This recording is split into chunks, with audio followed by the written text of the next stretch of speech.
Bulletin का बाकायदा आगाज करते हैं। इस्लामाबाद हाई कोर्ट में चेयरमैन पीटीआई की दरख्वास्त जमानत की इन कैमरा समाअत के लिए एफआईए की दरख्वास्त की समाअत जारी है।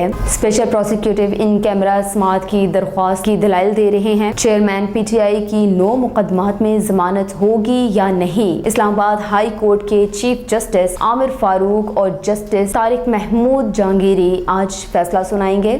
चेयरमैन पीटीआई के खिलाफ 9 मई के 3 मुकदमात और इस्लामाबाद में एहतजाज के 3 मुकदमात शामिल तोशाखाना जालसाजी और 144 की खिलाफ वर्जी और इक़दाम कत्ल के मुकदमे में भी जमानत का फैसला सुनाया जाएगा।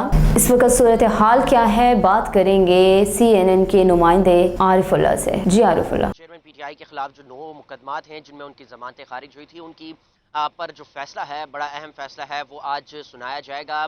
डीबी में ये समाअत चुके हुई है। Chief justice Islamabad high court और जस्टिस तारिक महमूद जहांगीरी ने इस पर समाअत की थी और फैसला महफूज किया था और गुज़िश्ता रोज़ रजिस्ट्रार की जानिब से कॉज लिस्ट जारी की गई थी और उस पर आज ये डिवीजनल बेंच जो है वो फैसला सुनाएगा। एक तवील उस पर समातें हुई थी और उस पर दलाइल दिए गए थे दोनों साइड्स पे और वकला ने पीटीआई वकला ने ये इस्तदा की थी कि चूंकि चेयरमैन पीटीआई को तोशाखाना केस में गिरफ्तार किया गया था और उसके बाद अब साइफर केस में वो गिरफ्तार हैं, तो उनकी गिरफ्तारी की बाइस वो अदालतों में पेश नहीं हो सके, जिस पर ये जमानतें खारिज की गई थी, जिन पर ट्रायल कोर्ट को दोबारा सुनने की इस्तदा की जाए, ये उस दरख्वास्त में इस्तदा की गई थी, जिस पर इस्लामाबाद हाई कोर्ट ने फैसला महफूज किया था और आज वो सुनाया जाएगा। तो उसके साथ साथ चेयरमैन पीटीआई के खिलाफ जो साइफर केस में इन कैमरा समाअत करने की जो एफआईए की दरख्वास्त थी, उस पर समाअत जारी है और स्पेशल प्रोसिक्यूटर शाह खबर की जानिब से दलाइल जो हैं वो दिए जा रहे हैं। उनकी जानिब से ये बयान किया गया कि जो साइफर का मामला है, ये एक